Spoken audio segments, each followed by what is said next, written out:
হাতি আর শেয়ালের গল্প। সে অনেক অনেক দিন আগের কথা।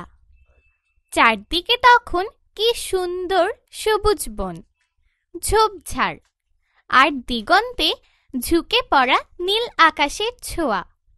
এরকম দিনগুলোতে মানুষেরা থাকতো লোকালয়ে আর পশুরা জঙ্গলে।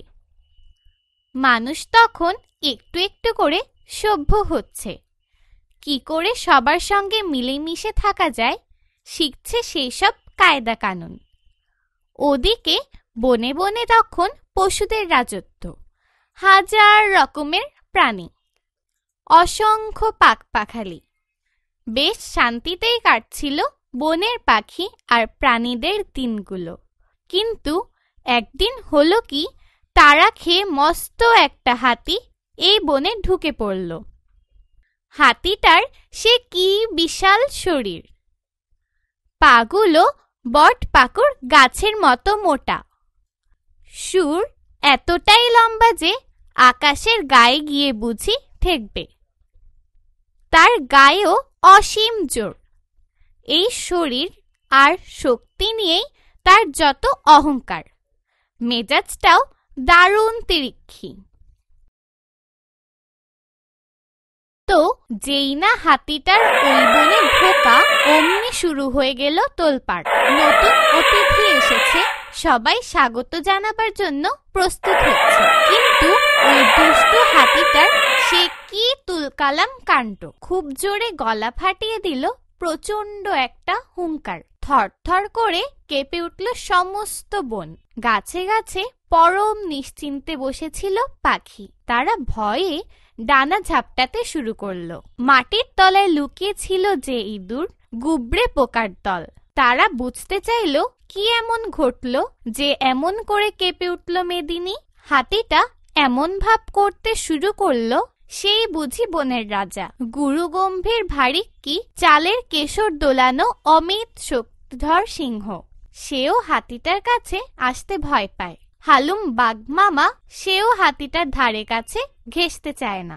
বনের সবাই ভয়ে তটস্থ, শঙ্কিত। কখন জানি কি হয়। একবার তো কি জানি কি হয়েছে, নিরীহ একটা হরিণকে সুরে জড়িয়ে ছুঁড়ে ফেলে দিল দূরে। আরেকবার ছোট্ট একটা পিঁপড়ে পায়ের তলায় পিষে মেরে ফেলল। সেই থেকে বনের কোনো প্রাণী হাতিটার ছায়াও মারাতো না। দিনে দিনে হাতিটা হয়ে উঠল আরো অহংকারী। এই নিয়ে বনের কারো মনে শান্তি নেই। কিন্তু এভাবে কি দিন যায়? এক সন্ধ্যায় বনের সব প্রাণী এসে জড়ো হলো সিংহের গুহায়। এর একটা বিহিত চাই। সবার মুখে এক কথা। বাঘ, ভালুক, সিংহ, বানর, হরিণ, বন বিড়াল, শেয়াল সবাই সলা পরামর্শ করতে বসল। শেষে সবাই মিলে শেয়ালের উপরেই ভার দিল। দিন আসে দিন যায়। একদিন শেয়াল ভয়ে ভয়ে হাজির হলো হাতির আস্তানায়। লেজ গুটিয়ে একটা সালাম দিল। বলল, আপনিই তো বনের সবচেয়ে শক্তিশালী প্রাণী, আপনি আমাদের রাজা। ওই দেখুন, নদীর ওপারে সবাই উদগ্রীব হয়ে বসে আছে। আপনাকে রাজা হিসেবে বরণ করে নিতে চায় সবাই। হাতি তো শিয়ালের কথা শুনে মহা খুশি। আচ্ছা চলো। নদীর পাড়ে এসে শিয়াল বলল, এই আমি নদী সাঁতরে পার হচ্ছি, আপনিও আসুন। এই বলে শিয়াল নদীতে দিল ঝাঁপ। হাতি ভাবল, পুচকে শিয়াল যদি নদী পার হতে পারে, আমি পারবো না কেন? সেও নদীতে নেমে পড়ল। কিন্তু মস্ত বড় তার শরীর, আর কি ভারী! হাতিটা নদীর পানিতে পা দিল। অমনি তার ভারী শরীর একটু একটু করে তলিয়ে যেতে থাকলো। তলিয়ে যেতে যেতে হাতি বলল, শেয়াল ভাইয়া, আমাকে বাঁচাও। শেয়াল ততক্ষণে নদী পার হয়ে তীরে উঠে এসেছে। বনের সমস্ত প্রাণী তার পেছনে এসে দাঁড়ালো। শেয়াল হাতিকে বলল, তোমাকে বাঁচাবো আমরা? এতদিন তোমার অত্যাচারে আমরা কেউ বনে শান্তিতে ঘুমাতে পারিনি। তোমাকে শাস্তি দেওয়ার জন্যই তো নদীতে নিয়ে এসেছি।